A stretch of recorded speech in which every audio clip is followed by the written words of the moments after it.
Na mtazamaji wa Mofo TV, karibu tena kwa jioni hii ya leo. Tuweze kujumuika kwa kipindi speciali ambacho umekikosa sana kwa muda. Kipindi cha The Digital Eye hapa ndani ya mitambo ya Mofo TV. Kumbuka, baada ya kuweza kukaa mbali kidogo, kipindi hiki ni kipindi ambacho kinakuletea all the updates from all the fields. Iwe basi ulingo wa siasa, ulingo wa michezo, ulingo wa kibiashara na ulingo wote haswa hata wa kindoa vile. Tunakuletea moja kwa moja kwenye kipindi chako kipendacho cha The Digital Eye. Kwa muda wa lisali moja hivi basi ungana nasi hapa ndani ya mitambo ya Mofo TV. Mtazamaji, karibisha wenzako basi tuwezi kujua kwamba kutakuwa kunaenda namna gani kwa muda ujao wa kipindi hiki, ama kwa lisali moja ambalo tutakuwa tunaungana nawe. Basi ungana nasi, share link, karibisha wenzako basi tuweze kujua kwamba unatupata ukiwa wapi, nasi basi tutakuwa tunafurahia. Kumbuka jinsi ambavyo nimeweza kueleza kwamba kuna masuala mengi ambayo yameweza kutokea, kuna vitu vingi ambavyo vimeweza kutokea vimegonga vichwa vya habari, lakini hapa hivi tutakuwa tunagusia tu vile vya muhimu ambavyo vimeweza kutokea, na wewe basi uweze kuketi kitako, uweze kuungana nasi, uweze kutuambia kwamba unatazama kipindi ukiwa wapi jioni hii ya leo, nasi basi tutakuwa tunafurahia kuweza kuungana nawe. So zungumza nasi basi kupitia mtandao huu wa YouTube, pale kwenye comment section basi uniambie basi ni story ipi ambayo imegonga vichwa vya habari na ungependa uweze kusikiza, nasi basi tutakuwa tunakupa moja kwa moja, ama nitakuwa ninakupa updates hizo moja kwa moja. Kumbuka unanipata sawia basi kwa mtandao wetu pia kwa redio kwa njia ya kwanza kabisa. Unanipata pia kwa njia ya redio, tunaungana nawe moja kwa moja pia kwenye redio yetu ya Mofo Radio. Ungana nami kwa muda mchache, dakika chache zifuatazo basi tuweze kuungana nawe, tuweze kujua kwamba ni kipi ambacho kimeweza kutokea haswa kwenye lingo mbalimbali haswa za kisiasa, za michezo, na pia kumbuka kwamba Mofo TV is your passport to adventure. Nami wako Vincent Okinda, usiondoke basi. Naam, jinsi ambavyo umeweza kutazama mtazamaji, kuna kile ambacho kiliweza kugonga vichwa vya habari. Kuna masuala mengi tu ambayo yaliweza kugonga vichwa vya habari, ikigonga vichwa vya habari haswa kuweza kuangalia kwamba kijana wa rais ambaye inafaa tukue tunamuita Prince, sio kijana wa rais ambaye ni mwana wa kwanza wa rais, sio yani mwana wa rais sio wa kwanza. Kuna wale kina Ruto, lakini bwana George Ruto tunamzungumzia, aliweza kuachia basi wanasema Matatu, ama vijana mtaani wanasema kwamba Nganya. Aliweza kuachia Nganya mpya kabisa, ama gari jipya ambalo liliweza kulaunchiwa, ama it was launched on Friday katika maeneo ya KICC pale katikati mwa jiji la Nairobi. Kumbuka the Matatu culture is not something new in the Nairobi city. Sio, the Matatu culture sio kitu kigeni haswa, sio kitu kigeni ikija ni kwamba ni masuala ya Nairobi. So mwanae Rais William Ruto, bwana George Ruto, he is a lover of the Matatu culture, you know. So akiwa basi mpenzi wa Matatu culture, ameweza kuachia basi ambao baadhi tu ya matatu ama Nganya haswa ambazo zimeweza kufanya nini, ambazo zimeweza kuonekana jijini Nairobi. Na sasa hivi siku ya Ijumaa aliweza kuachia mpya kabisa ambao tunasema kwamba it is the latest one. So the mood, jinsi ambavyo imeweza kuitwa, ndo basi ama Nganya mpya kabisa ambayo ipo katikati mwa jiji la Nairobi, na itakuwa basi inafanya nini, itakuwa basi inasikika, ama itakuwa basi ina operate kutoka maeneo ya Nairobi CBD hadi maeneo yale mengine ambayo tutakuwa tunafanya nini, tutakuwa tunaona basi sijui kama ni route ya Mombasa Road kule Embakasi, lakini basi tutakuwa tunajua jinsi ambavyo itakuwa inaenda. So the mood ndio jina la basi ya Nganya ambayo mwanae rais aliweza kuachia siku ya Ijumaa pale katika maeneo ya KICC. Kaweza kuombewa kabisa na yule ambaye alikuwa mchungaji wa siku. Alipoombea basi akawapa vijana basi waweze kujitokeza waende pale basi waweze kufurahia wanachosema kwamba it is the culture of Nairobi. So wengi wameweza kuangalia swala hili wakasema kwamba pesa mingi ambayo imetumika pale, pesa mingi imemwagika pale basi, na kuna baadhi ya watu ambao huenda basi wanasema kwamba pesa hizi huenda basi zinatumika kwa njia nyingine, lakini sisi hatutaangalia hilo. Maanake basi hile kwa mtazamo wake ni basi ambao imeweza kutumika pesa zimeweza kutumika, pesa kwa wingi tu zimeweza kutumika ili kuweza kufanya nini? Kuweza kuachia basi lile, kuweza kulifanya liwe basi la ubora wake. Manake linabeba watu takriban 20 na kilichoshangaza wengi sana, sidhani basi kama pameweza kutokea hapa nchini Kenya, na sijui basi Afrika Mashariki wanaotazama basi kutoka upande wa pili wa mataifa mengine wanaweza kaniambia iwapo basi kuna nchi ambayo imeweza kuona basi ama Nganya ambayo ina DJ, wanasema kwamba disc jockey DJ ambaye sasa hivi hausikizi zile mix za kitambo. Nganya ile ama basi lile basi basi lina mahali speciali ambapo kuna DJ anaketi karibu na yule dereva, sio?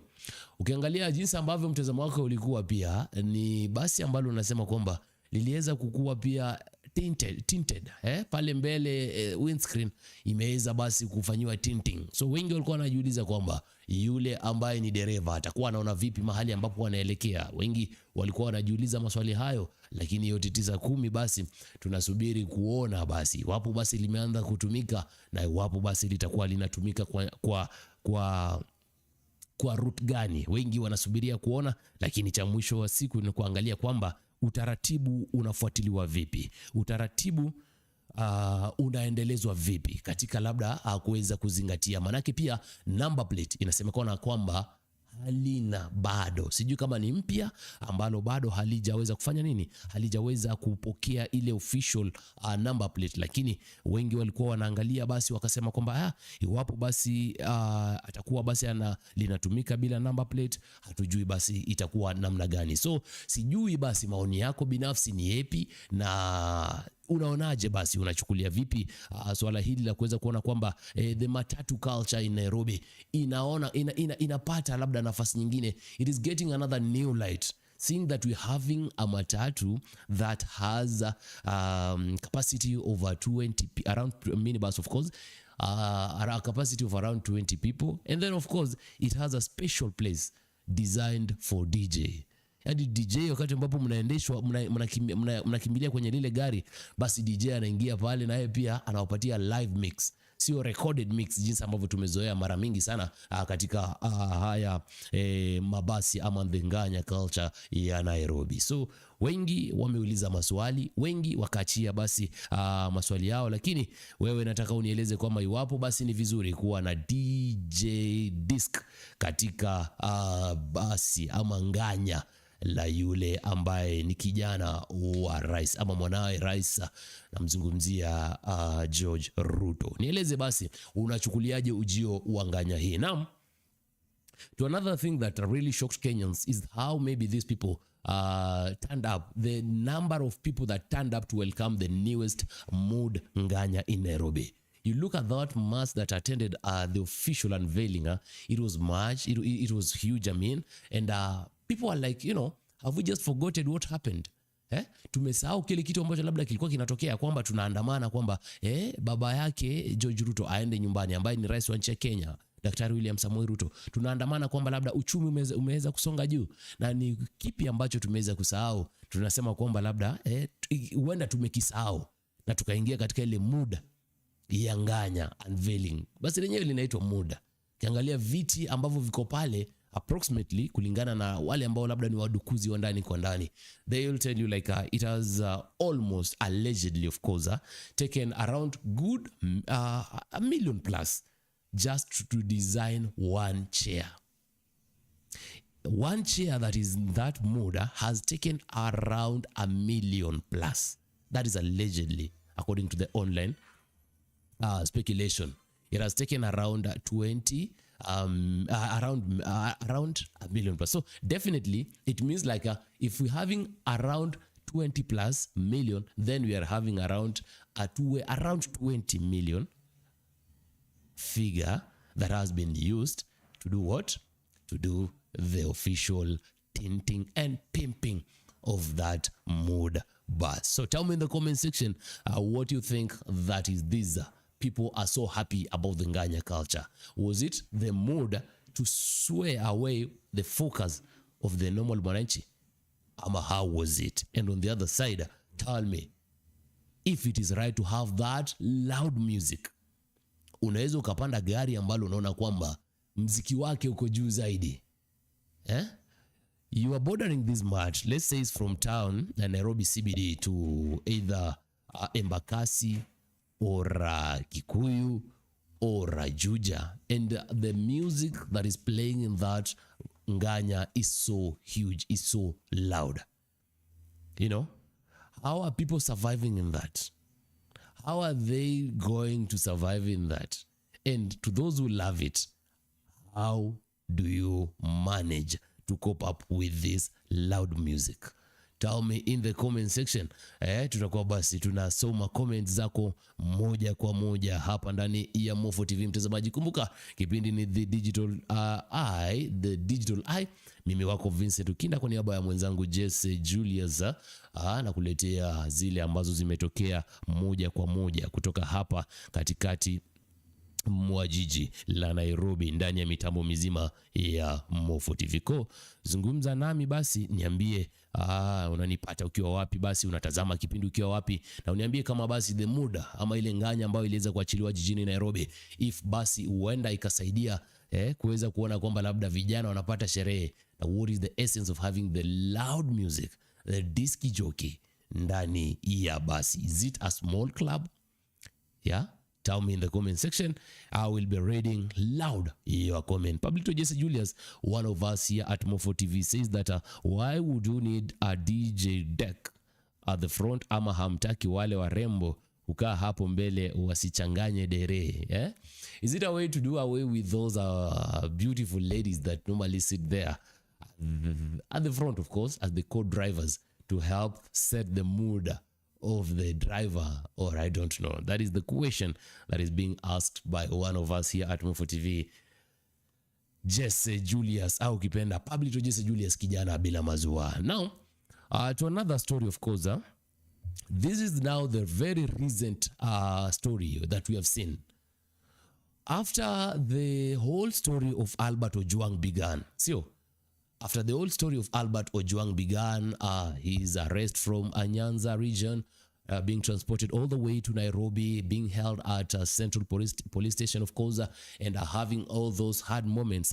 And at the end of the day, ukapatikana niaje? Kijana alijigonga, wakasema kwamba alijigonga na akaweza kufanya nini? Akaweza kupoteza maisha yake. And all those story like fundraising hapa na pale. After all those stories and dramas that happened in those few months, days ago, or I can just say in the beginning of the month of June, that is mwezi wa sita, today, 21st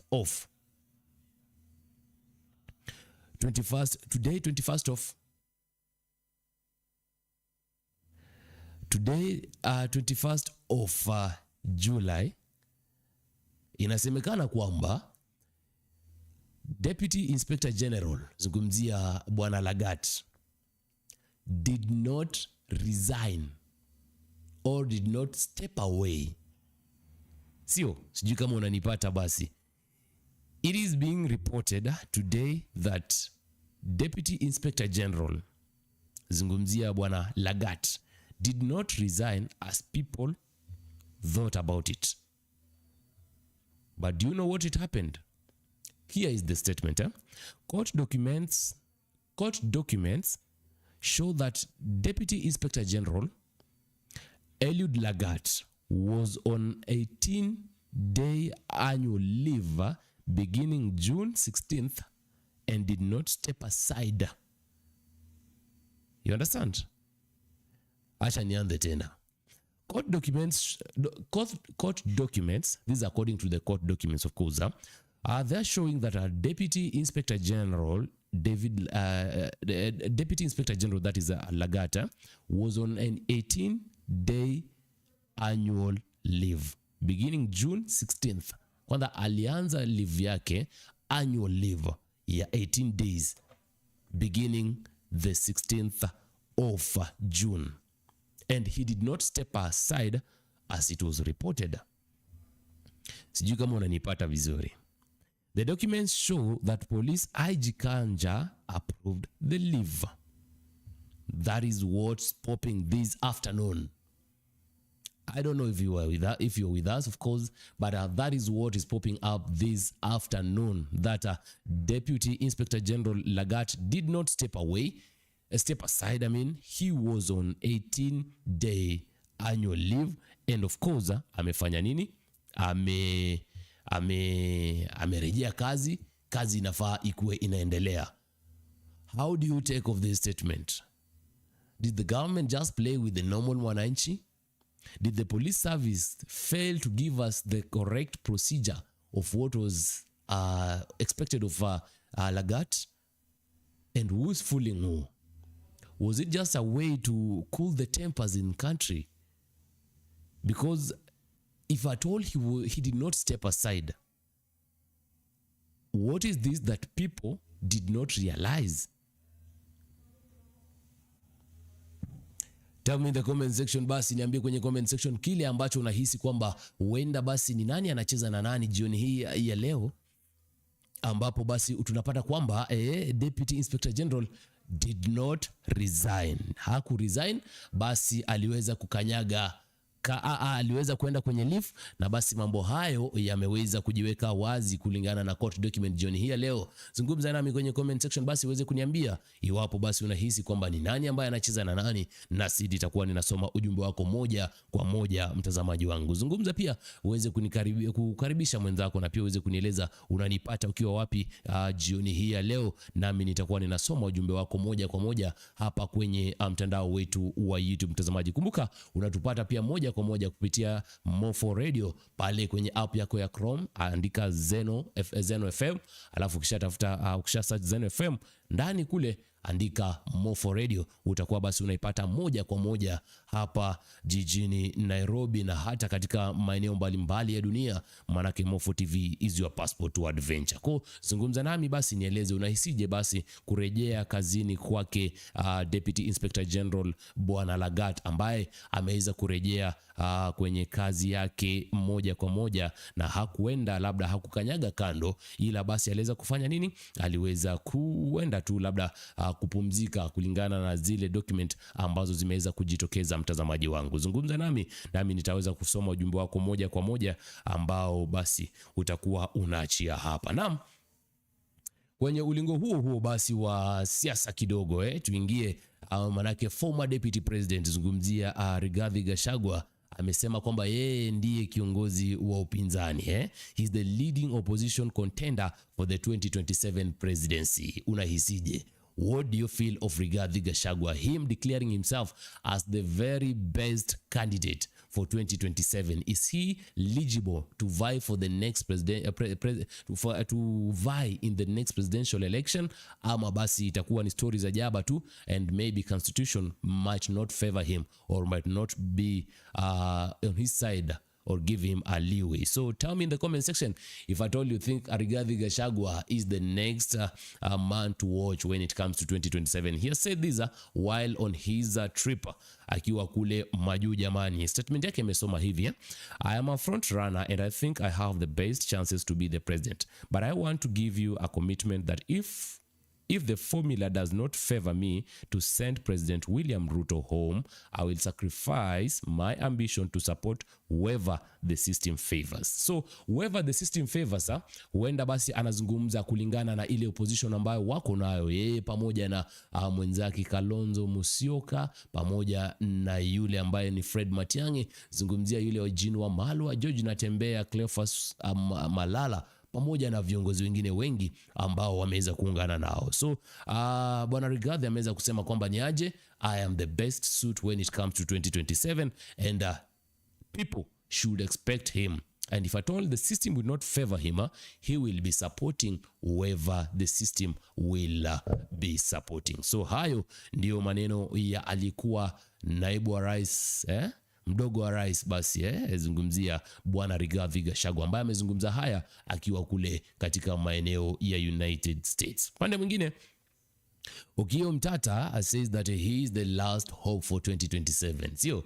Okiya Omtatah ameweza kusema kwamba yeye ndiye kiongozi wa mwisho ambaye imani ya mwisho mtu ambaye labda wengi huenda wakamwaminia, wengi huenda hawatamwaminia, ikija basi ni 2027 basi Amesema kwamba a defender of the constitution, now ready to defend the nation and restore dignity and respect in Kenya. We all know who is Okiya Omtatah. He has been fighting for different people. He has been fighting and suing the government in many occasions, on various occasions. And right now he says that he is the most reliable person and is the only hope standing in between Kenyans when it comes to 2027 election. Is Okiya Omtatah the best suit for 2027? Tell me in the comment section.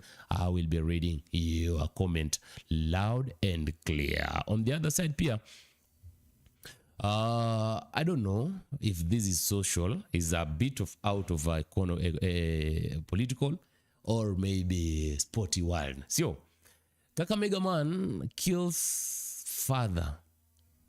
Mwanaume mmoja kutoka maeneo ya Kakamega humu nchini Kenya ameweza kumuua babake kwa kukosa labda kupata zile dawa ambazo zilikuwa za mamake ambaye alikuwa ni mgonjwa. Sio, a 26-year-old man from Emanyasa village, Kakamega, allegedly hacked his 66-year-old father, babake wa miaka 66. Sio, Kalisto Osundwa, abana anaitwa Kalisto Osundwa to death after a dispute over missing medicine for his sick mother. The father reportedly told his son, babake alimwambia kwamba he had misplaced the drugs, triggering the attack. The suspect fled the scene and he is being sought by police. So, one man from Emanyasa village, Kakamega County, has decided, a 26-year-old of course, has just decided to take the life of his father, who is 66 years old, just because he had misplaced drugs ambazo zilikuwa medicine, of course, ambazo zilikuwa za mama yake mgonjwa. Is it the right way? Was it the best option for that young man to do?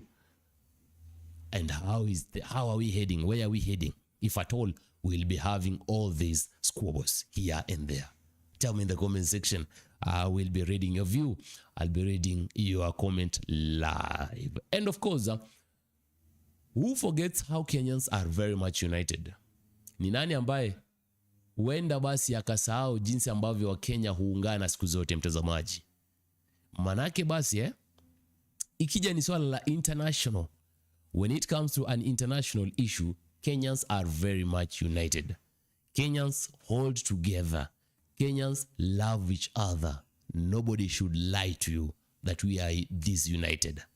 Regardless of the tribe, regardless of the origin, regardless of how maybe we are, Kenyans love each other. This is seen majorly when it comes to international issue, when it comes to international, of course, attacks. Who doesn't know Kenyans when it comes to the online war? Nobody in Africa. And of course, parts of the world. So Kenyans are so united. I'm talking this in regard to a Kenyan man who was sentenced to death, in Saudi Arabia because of the mistake or because of the unconstitutional behavior he had committed. So a Kenyan Stephen Munyaho on death row, mwenye alikuwa kwa ile death row, alikuwa anapanga labda maisha yake yaweze kuchukuliwa. Stephen Munyaho alikuwa auliwe kule Saudi Arabia, He has now been freed following the judicial decree. He has now been released. He has now been freed, of course, following the judicial decree. And this is the tweet from PS Muite Korir Singoe. He said this: Steve Abdukarim Munyaho, the Kenyan national who has been on a death row in the Kingdom of Saudi Arabia, is free as 10 a.m. today. As 10 a.m. today, as 10 a.m. today, pursuant to the full satisfaction of judicial decree. Our mission in Riyadh has confirmed that Steve performed his Umrah minor pilgrim, in bracket minor pilgrimage, sio. Upon release, we shall provide further details. Hii ni tweet ambayo imetoka kwa PS. We shall provide further details regarding his arrival in the country. I commend all who have offered their support towards securing the outcome of Steve Abdukarim Munyaho. Akamtag Bwana Musalia Mudavadi ambaye ni waziri wa maswala ya nje na pia prime cabinet secretary. So hiyo ndiyo ripoti ya moja kwa moja kutoka kule maeneo ya Riyadh, ambapo alikuwa aweze kufanya nini, aweze kuhukumiwa kuhukumiwa kifo yule Steve Munyaho, lakini kwa uwezo na pia kwa nguvu za ambazo vijana na pia wale ambao wameweza kujituma, basi pameweza kutendeka haki kulingana na public permanent secretary zungumzia Korir bwana Korir, ambaye ameweza kusema kwamba ameweza kuachiliwa huru kuanzia saa 4 asubuhi saa za Afrika Mashariki, na basi watakuwa wanatupa ujumbe mwingi, ama they will be giving us further updates as of later on in the evening. But we are happy because the other case ilikuwa kule maeneo pia tu ya kule majuu pia, lakini Lucy Nduta pia tuna imani kwamba mambo yake yanazidi kwenda, na basi haki na Mwenyezi Mungu akiingilia, basi maisha haya yataweza kupotea. So tunashukuru all the effort that have been performed toward the same by making sure that Steve Munyaho is out.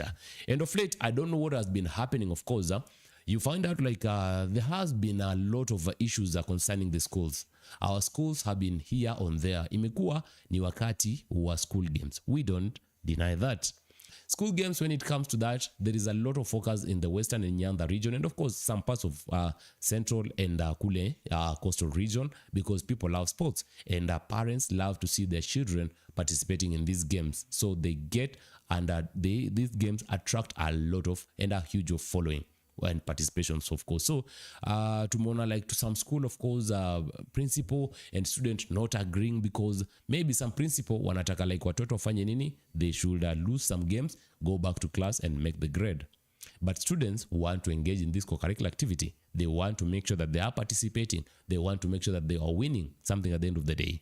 So on top of that, tumeona some 2 or 3 schools zimekuwa like, you know, zime reported zimechomeka sijui nini. So to the latest story that we are getting here in studio, of course, tumeweza kuona like a fire broke out early today morning, July 22nd, at the Bishop Ndingi High School in Machakos County, destroying a dormitory and leaving 150 students without accommodation. So there has been a fire outbreak, of course, at the Bishop Ndingi High School in Machakos, and it has left 150 students without a place to sleep, without anything that was in their dormitory, because they will not be able to regain it since imechomeka. So I don't know what is the main reason to why that is happening, but I believe like our students, kama umeenda shule jamaa, jaribu bana kusoma, achana na masuala mingi,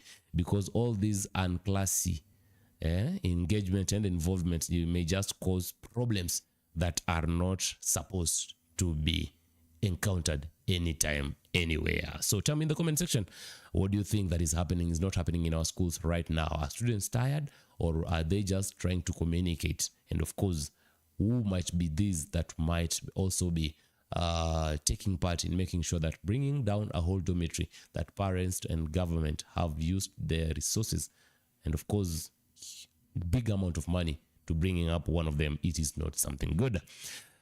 The blaze occurred during a morning prep and no injuries were reported. Authorities have launched investigation to determine the cause. So good thing, and we thank God that there are no fatalities that have been caused by this, but for you to have that plan to bring down the whole dormitory, you must be having some issues with yourself, not even anybody. So that is it. From the political and of course some of issues touching the schools here and there. And of course, as the country of course continues to mourn the death of KK, comedian KK, jana tuliweza kuona President William Ruto through mwite basi spokesman ambaye anahusika sana na masuala ya entertainment, yule ambaye nitamuita bwana Dennis Itumbi. They managed the president donated something towards the same, donating 1 million Kenyan shillings towards the same, to making sure that KK has a good send off.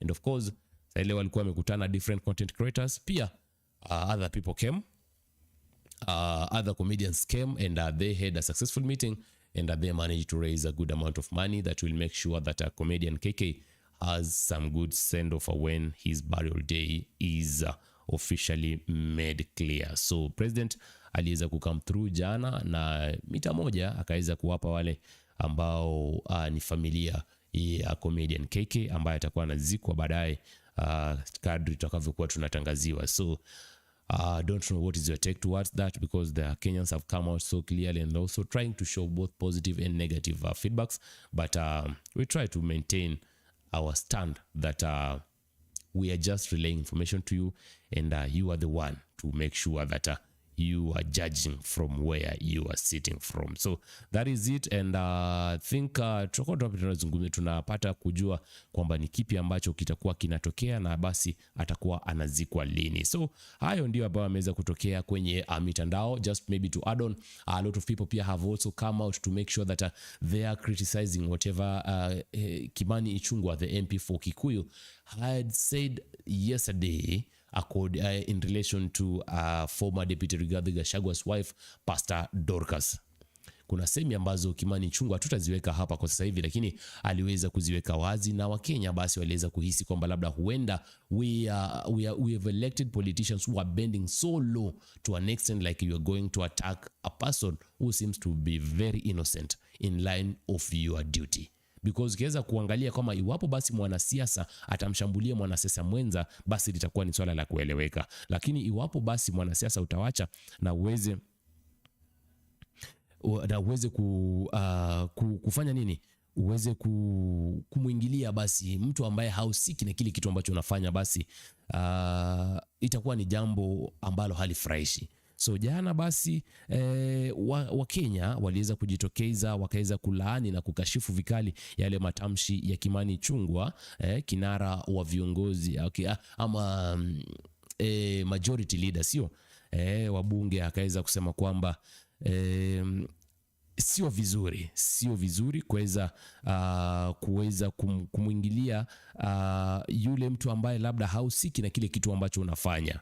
So wakaweza kumshambulia vikali, lakini nina imani kwamba basi kwa yeyote ambaye labda huenda akahusika na swala hili ama waweza kaenda kasikiza swala hili, then it is not the best way to do, because we are supposed to deal with people who are also in the same line to whatever we are dealing with. So iwapo mtu amekushambulia ni sawa, mshambulie pia, lakini iwapo basi mtu hajakushambulia, basi I think we are bending so low. That is my personal view as Vincent, not Mufo TV, but I think we are bending so low to a stage where tunaenda kuwakwaza ama labda kuwashambulia watu ambao hawahusiki na kabisa na kile kitu ambacho tunafanya katika uongozi ambao tumeweza kupatiwa. So let us not be judgmental, let us not attack our friends to an extent like tunaingilia mambo ya ndani kabisa. I believe like if politics could be kept for politics, I think we can have a good variety of leadership in this country. So that is it from the political world, and of course touching a little bit of how schools here and there zinaweza kufanya nini, zinaweza kuathirika kwa njia moja au nyingine. And I think give me an opportunity, we switch on to the next phase. Tunaingia pale katika maeneo ama katika industry ya entertainment kidogo. So BN has given us a good banger called My Enemies Are Suffering, and of course we have seen a lot of people embracing the song. A lot of people have really embraced the song, and some have used it to throw a message to their enemies, and some have used it maybe to dance and enjoy the Kenyan genre and of course the traditional aspect in it. But I don't know how Kenyans are taking it, because the song, yes, has some good numbers on YouTube. Yes, it is a count, it's a good thing, but to the positive and touching comments I was reading through on YouTube. People are asking like, why are Kenyans behaving like this? We have failed to uphold the status of our own. Bien is single-handedly carrying the Kenyan flag. So people think like Bien having around 372,000, 300 and below, even 500 subscribers on YouTube, people think like that is too low expected of him. So Wakenya walikuwa wanaulizana mbona hatuwezi tukamsupport BN bana afike zile stages ambazo tunaweza sema like they are big stages ambazo kina Diamond wamefika, stages kina Davido kina Burna Boy wameweza kufika, because as our enemies are suffering is a good banger, is a good traditional, a mixture of traditional and the of course the Africanicity in it. So but should we not focus on supporting and raising high one of our own, or is still too low, too early for him? He has made sure that he's carrying the Kenyan flag in the entertainment, akiwa kule US, of course, performing here in there in different streets, of course, in different towns. Amebeba Kenyan flag akiwa kule maeneo ya America, United States. He has gone all the way to France, of course, to perform there. But he has made sure that he is representing Kenya and the traditions in Kenya. Tumeona bana UK kule London akiwa amebeba kuku. Who does that? Who has ever done that when it comes to the entertainment industry? So Bien is proudly a Kenyan. He's proudly selling the Kenyan flag internationally. But I guess, and I see it in a different perspective, that we need really to raise our concern, to look up and make sure that we are having him covered in matters of how we help him to grow. So Kenyans have really enjoyed the banger. All the enemies are suffering. Tell me in the comment section, if you have your enemies that are suffering, tell me where are they suffering from, and whom do you think is your enemy, as we continue just enjoying the banger that is now taking the #1 trending on YouTube here in Kenya. And you know, when a song trends #1 in Kenya, definitely is doing good in Uganda and Tanzania respectively, even if it's not #1, but it might be at a position where we can see that our own is making us proud. So tell me, what do you think of the banger that our enemies are suffering? Tell me, whom do you think is your enemy, and why do you think he or she is suffering? I'll be reading your comment one by one. And to another entertaining story, of course, entertainment story. Tumeona pia Willy Paul aliweza kuachia wimbo over the weekend, that is on Friday. The song is called My Lady, even if maybe it has not managed to rival that of Bien, but Kenyans think like he is also an undisputed member, making sure that Kenyans enjoy good music and we are having the best taste of our music. So the problem comes to support, but we are waiting to see when this Kenyan musicians going to bring us a good numbers when it comes to YouTube and of course the shows they normally do. Tukiruka kule Tanzania, Rotimi, of course, the famous is a Nigerian, is a US Nigerian. Sijui kama unanielewa. He's a Nigerian American. So let me put it that way. Rotimi, who managed, of course, to get or to tie down a knot of marriage with mwanamuziki Vanessa Mdee. Growing up, maybe my generation pale high school, we used to love a lot of Vanessa Mdee hits. Akiwa bado iko pale Tanzania na alikuwa na mdate alikuwa mpenzi wake Juma Jux. So Rotimi quits alcohol and social media to focus on marriage with Vanessa Mdee. Is it a good statement? Is it going down better with you? Rotimi quits alcohol and social media to focus on marriage with Vanessa Mdee. Nigerian African actor, singer Rotimi has announced he's stepping away from social media and quitting alcohol. Sio, yuko nanipata, ameacha pombe na ameacha social media to fully commit to his marriage with Vanessa Mdee and prioritizing his personal well-being. That is what is the new from Tanzania. As Rotimi says, mambo ya social media, mambo ya pombe, he's now fully committed to dealing with his marriage and of course prioritizing his well-being. Rotimi, he is an actor from Nigeria but based in United States. So having gotten together with Vanessa Mdee, whom I've told you a while back, my generation, tukiwa pale high school, tulikuwa tunampenda zaidi na tulikuwa tunampenda vibao zake zaidi. They are now going to focus on their marriage and make sure that they're having their best ever enjoyment in marriage. And we are waiting to see what will be getting out. A big announcement ambao tulikuwa tunangoja kutoka kwa Vera Sidika. We are still waiting. Acha tungoje tuone kama basi ataweza kuwa anachia the big announcement that we all expect, ama itakuwa basi ni lile swala la kuweza tu kufanya nini, kuweza kusongeza muda. Vera, we know her, she is a Kenyan socialite of course, and she has managed to carry the Kenyan flag internationally in different occasions, and of course, who's not proud of her? Of course, the whole nation is always proud when she goes beyond the borders to represent Kenya. So we are waiting to see, tuone jinsi ambavyo atakuwa anasema. And of course, I'm trying to check here and there if at all there is that official announcement from her, we'll be making sure that we are putting it out clear for you.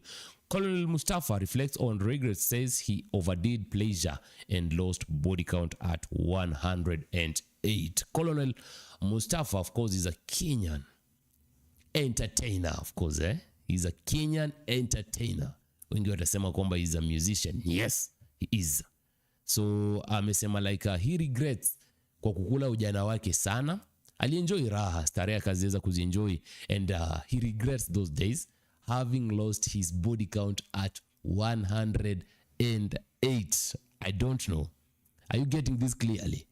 Colonel Mustafa says he lost his body count at 108. 108 is not a figure that you just wake up within 1, 2, 3, 4 years and you hit that target of 108 years. Because as human beings, as men, as women, in the society, we normally have the prime age. At that prime age, we tend to have money, fame, and all the good times. So Mustafa says he lost his body count at 108.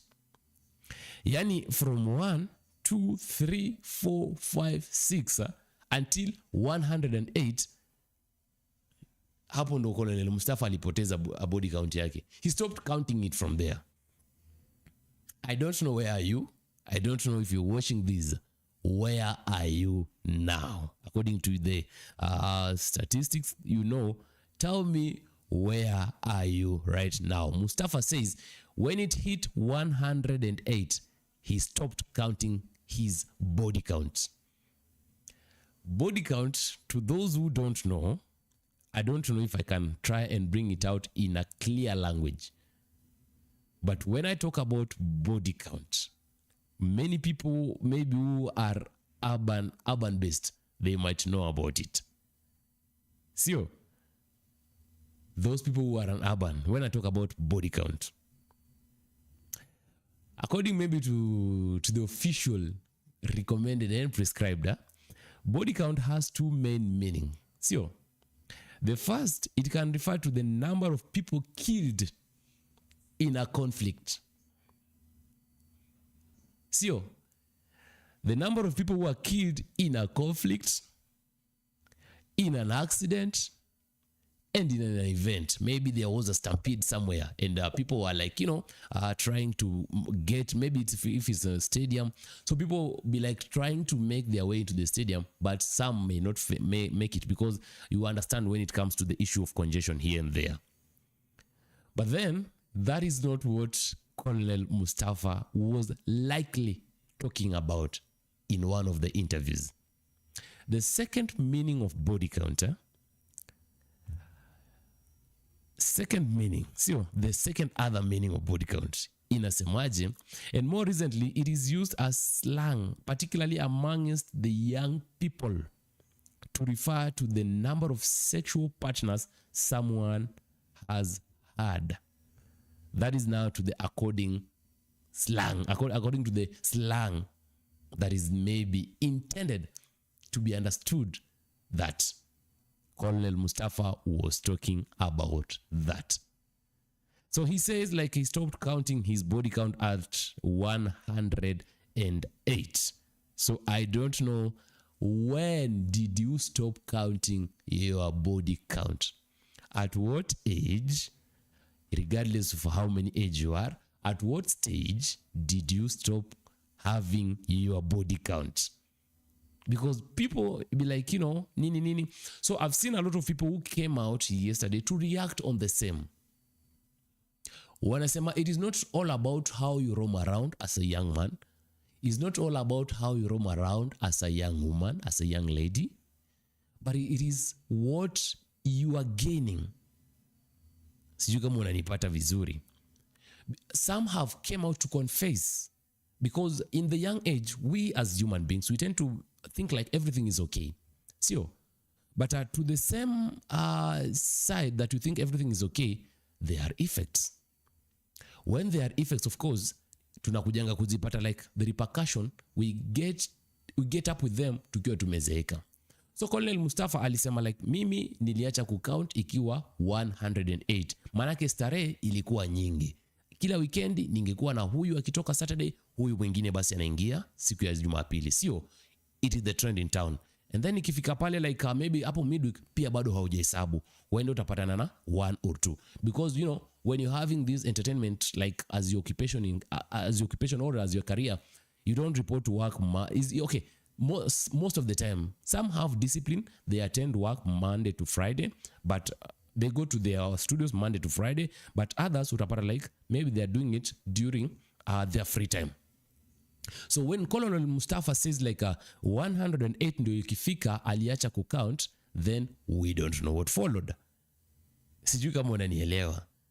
So Wakenya wamejitokeza wakasema ni aje, they were giving both positive and negative feedbacks, and of course there are those that walikuwa so touched sana, walikuwa like ni aje, they feel this thing is much eating into a lot of us, because we tend to overdo whatever we think like it is the prime age, but we come to face the repercussion and the reality when the time catches up with us. So I was looking at a certain confession here. There's one Kenyan who said this. Yes, this is true. I used to sleep with different girls. I lost my body count at 150. This is a confession. And everything for me was not going well until there was a time I lost everything and went back to zero. Not even able to afford a food, and from 1 bedroom house to a single room. With just a mattress, but I stopped with just a mattress. Akasema hivi, but I stopped it, prayed to God and broke all those ties. Now I'm working outside the country and I found one girl and settled with her. I don't know. What do you think about this?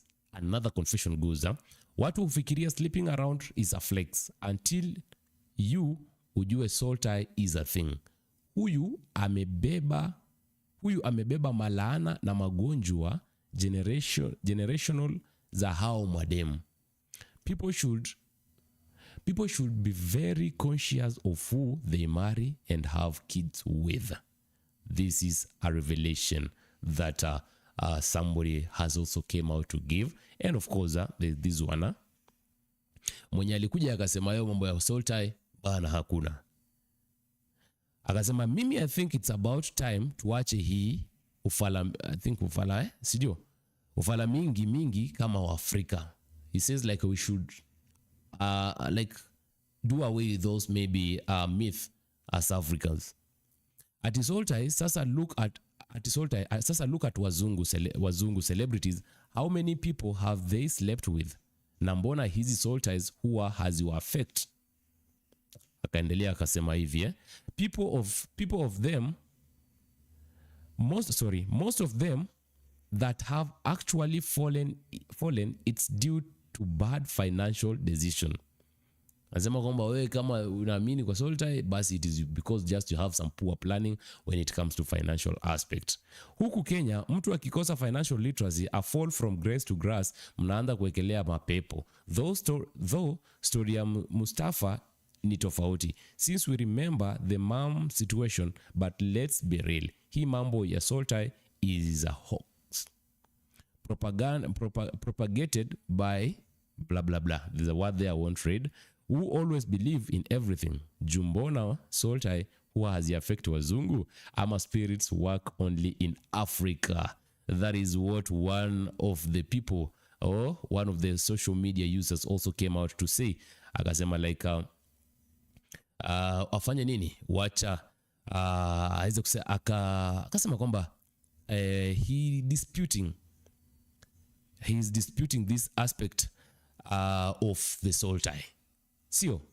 So sijui basi alikuwa anasema namna gani, and I don't know what is your take towards this. If you believe soul ties have effects on the prosperity of a human being and on the growth of our normal day structures, or what do you think about soul tie? Are we just living to believe some myth about Africans, and are we just behind like believing those, or do you believe like soul ties have an effect or an impact on the normal human being? Because from the spiritual aspect,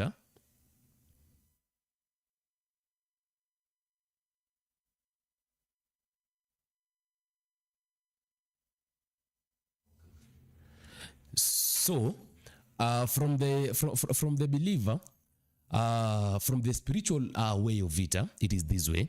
Wengi who believe like mtu ukiwa basi umekutana na warembo wengi hapa na pale, na pia sio mrembo tu, basi pia wanaume, sio? Huenda basi umeweza kubeba labda maro tofauti, maro ambao labda huenda yakakuangamiza vile, because maro ni spirits. That is from the spiritual aspect. I don't know how other people believe, sio? So at the end of the day, you find like there are those people who believe like this is something that needs to be cut short so that we can succeed in life, or other think like this is just overrated. It is good to go around and doing whatever he or she sees it is good. So I don't know how about everything, but tell me in the comment section, is soul tie having a big effect on this generation, on this African belief, or is something to be disputed, as one of the social media, as I just read to you, has disputed it and said like easy ni jokes, tuache ufala kama wa Afrika. That is it from entertainment side. I will not dig much into it, and let me jump into sports because I think it is worthy, because there is some uproar. Kuna mambo haiendi sawa pale social media jamani, na katika ofisi za urais humu nchini Kenya. Mtazamaji, niruhusu basi nitumie Kiswahili kidogo, maana pameweza kutokea labda hali ya sintofahamu leo hii asubuhi. Jinsi ambavyo Kenya, Uganda, Tanzania wanazidi kujitayarisha kuweza kuingia katika mashindano ya CHAN ambayo yatakuwa yanaanza katika siku ya 3 ya mwezi huu wa 8 ambao tunaingia mwezi ujao. Mtazamaji, basi pameweza kutokea masuala mengi tu ya kuweza kuonyesha kwamba wengi wanajipanga na wengi wanazidi kujiweka sawa kuweza kuingia katika mashindano hayo, na pia baada ya kungoja sana kuanzia basi mwaka jana, mwaka huu ukianza mapema na pia kusongezwa mbele hadi mwezi wa 8, basi wengi wameweza kujitosa. Basi waziwazi mataifa haya matatu yanafanya juhudi basi katika zile tengeza za mwisho kuweza kujiweka sawa. So swala ambalo limeweza kujitokeza na waziwazi linaonekana hata siku hii ya leo ni kwamba basi uongozi wa Federation of Kenyan Football humu nchini Kenya hauko dhabiti na hauko basi pamoja jinsi ambavyo uliweza kukua. Pana zile changamoto, pana zile rusha ni kurushia hapa na pale, because Kenya had fled away to Tanzania, of course, to go and take part or participate in the Four Nations tournament, our Sekafa tournament, of course, that was scheduled to be happening as of from yesterday, today, until the end of 7 days. So ilikuwa imepangwa hivyo as just a way of preparing for the CHAN, because CHAN is specifically for the players who play the home league. So ilikuwa imepangwa hivyo design, but the Four Nation tournament that was to include Tanzania, Senegal, and Uganda, And of course, Kenya did not merit in matters preparation. That is according to Kenya One zungumzia Bwana Benny McCarthy. McCarthy says like niaje, alisema like niaje, it had no proper planning na haikukuwa vizuri sana. So people needed to do whatever they could to make sure that they are planning it well. So akasema there's no need to participate in this. He urged the federation to return the vijana wa nyumbani home. And of course, Kenya flew back home. Wakakuja, they are in training where they are. So wako kwa zile training za kuweza kujiendeleza na kujiweka sawa for the CHAN 2024 that will be happening 2025 also from August this year. So fields iko sawa, kila kitu iko sawa, and we are waiting to see what will be there. But today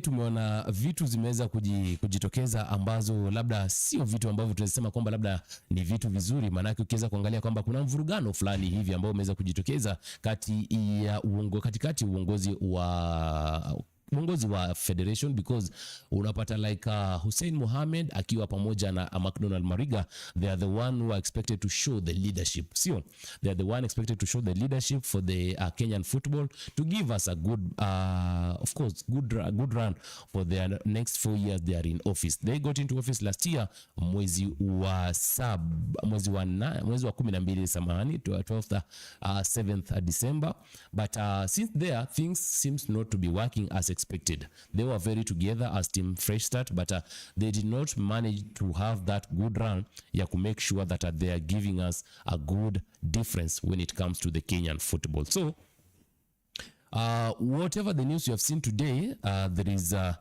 certain, of course, there is a certain news that has been trending leo hii, citing that we no longer have the good partnership kati ya Hussein Mohamed pamoja na mdogo wake ama msaidizi wake McDonald Mariga. First, I'll read through the federation's report ambao walikuwa wametuachia press, of course, ambao walikuwa wameachia jana, and they said this, the Harambee Stars, of course, Harambee Stars withdrew from CECAFA 4 Nations tournament. They went ahead. The letter went ahead to say, the Football Kenya Federation wishes to inform the public that the Harambee Stars have withdrawn from the CECAFA 4 Nations tournament in Tanzania. The decision has been made following the recommendation and advice from the team's technical bench led by the head coach Benny McCarthy after a thorough assessment of the prevailing conditions which were deemed unsuitable for the team's participation and overall preparation. They went ahead to say the team will return to Kenya and the team will return to Kenya and resume preparations for the upcoming African Nations Champion, that is CHAN 2024, with the full focus now shifting to ensuring optimal readiness for assignment ahead. FKF remains committed to provide the national team with the best possible environment to compete and present the country with pride. That is the end of the letter. That is the official letter that was shown, posted on social media yesterday as the main reason to why Kenya had withdrawn, of course, from the CECAFA 4 Nations tournament. Now, there is this, of course, social media tweet from one of the social media users, sitasoma jina lake, but of course he's a journalist, says that Abdallah Yusuf, a NEC member, National Executive Committee member, is a new FKF vice president as legend McDonald Mariga secretly removed. The target is Benny McCarthy. They want to remove him by sabotage. Kenya football is in rough ride. So I don't know what do you take about this, but there have been here some here and there's in the national in the Federation of Kenya, because unapata like things have not been happening in unity as people expected. wali manage kutoa Nick Mwendwa na Barry Otieno in the former regime, but we expected the fresh start at the slogan read. But right now you find like it is not happening as we expected. People are now working on their own. There is a split in between the FKF president, that is Hussein Mohamed, and McDonald Mariga. So mi nashindwa kujua like shida ni nini, because we expected a change and we wanted this change. We did not vote for people, or the football fraternity did not elect people who are going to have some squabbles and making sure that their personal interest are going to lead them. And if at all you are going to replace your deputy secretly, what does that mean? We expected a change. We expected people to come out and make sure that we are seeing the change. The government has raised its bars. Wamekuja wametengeneza viwanja. We're having a very good looking Kasarani. We are having a very good looking Nyayo Stadium. What is the problem? Why we are not having the settled? We are not settled to make sure that we are running our football in a way that calls for. So it's a big question to ask, and if at all there is an intention to do sabotage, mbona huyu Benny McCarthy saile walikuwa wanamwanveil? Who appointed him? Who gave his name on the negotiation table? It has been reported again that he has been unaware of the players who are called in the camp to participate in the preparation for the CHAN 2024. So if at all the head coach is not aware of what is happening in the camp, the names of the players who are called in the camp, who is this behind the naming of these players? Ni nani huyu anasema Kelly Madada ondoka, Austin Ochieng kuja? Who is this planning for this even like friendlies? Are we just having the same monkeys but different forest? In the previous regime, we were told like sijui nani alipanga hii friendly, sijui nani alipanga tucheze na Russia, sijui nani alipanga tucheze na Iran. It is likely what we are seeing today. Benny McCarthy, I believe he has all the quality, the qualification. When people are doing vetting, mulisema like McCarthy anafaa because of A, B, and C. Why do you go ahead to make sure that you are going to give him players he has not personally recommended to the camp? Should we just walk away of this CHAN and say that we are not ready? It is very much touching. It's a very bad impression. Haya ni maoni yangu kama Vincent, sio maoni ya Mofo TV. As a football enthusiast, it is not much giving. So let us make sure that we are having some peaceful environment for Benny McCarthy to work and give us whatever the contract expects of him. We have just moved from position what to position what, a 2 difference margin, and then all these erupts. Are we just satisfied with the over 100 number that you're standing? I urge all the football stakeholders, as a football enthusiast, to make sure that you are returning us our game. We want to see a good game. If at all the big office is behaving this way, we are likely to see even fans misbehaving a big time, because discipline starts inside the office. Hii discipline ikianzia pale kwa ofisi ya FKF, we'll see the discipline reciprocating from the field. Lakini sasa tunaanza kuona sijui mvurugano hapa na pale. We are likely to lose this, and it is not a good impression. So I don't know what is your take about this, but I'm just urging all the football stakeholders that were elected under the fresh start, under the leadership of Hussein Mohamed, to hold together, give us a good picture, and make sure that the national team is having us easy time. Because what we are seeing happening will also go directly into the camp. It affects our players. We have players who love McDonald Mariga. We have players who love Hussein Mohamed. So wale wa Mariga wakisikia like ametolewa, like his secret, maybe allegation have it ati ametolewa secretly, it is going to affect them. Mentally, it is going to affect them, no matter how they are committed to the ball.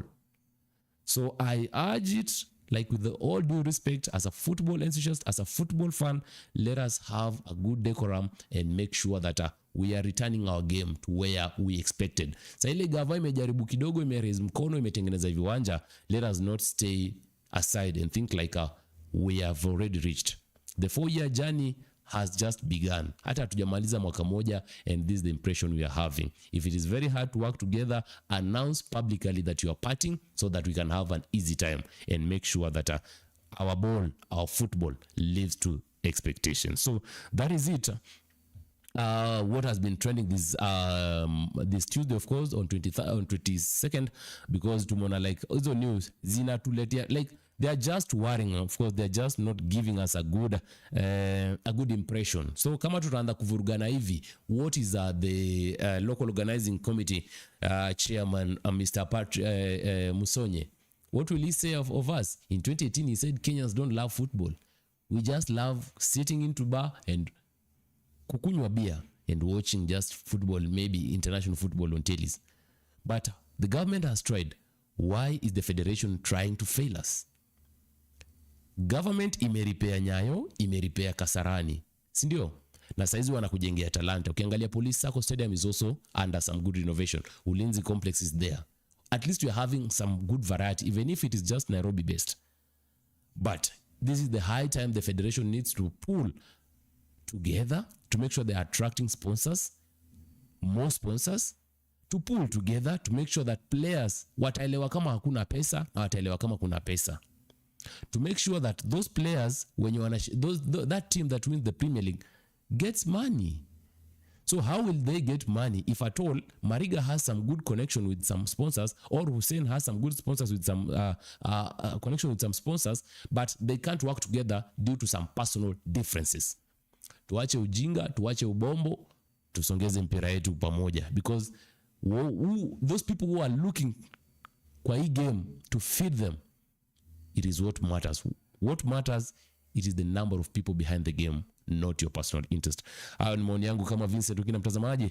Sina la kuongezea kwa jioni hii leo. Basi niruhusu basi tuweze kumalizia hapo. Kipindi cha The Digital Eye imekuwa ni all about updates zile ambazo zimeweza kutokea katika ulimwengu wa kisasa, kuanzia siasa, kuanzia haswa michezo, na pia kuanzia upande mwingine kwenye swala la masomo pia tumegusia, na entertainment ambapo pia basi tumeweza kugusia masuala mbalimbali. Niruhusu basi niweze kumalizia hapo, nami nitakuwa naungana nawe tena kwa muda usikuwa mrefu kwenye kipindi cha My Story, ambapo naona mgeni wangu studio ameweza kuingia. Basi tutakuwa tunaungana naye tuweze kujua basi anasemaje jioni hii leo. Cha muhimu ni wewe uzidi kuketi pamoja nasi, uweze kusubscribe kwenye Mofo TV, na pia basi kama unatupata kupitia Mofo Radio, zidi kupiga simu moja kwa moja kupitia nambari 0794599879 tuweze kuongea nawe, basi nasi tutakuwa tunaungana nawe moja kwa moja. Keti kitako, usiondoke, manake kwa muda mfupi tu ujao tutakuwa tunarejea na kipindi cha My Story. Kumbuka, iwapo una labda story, if you have any story that is so touching, entertaining, and of course whichever it is, and you feel like can educate, can entertain, and can also inspire somebody who's looking up to the next generation, feel free to share with us.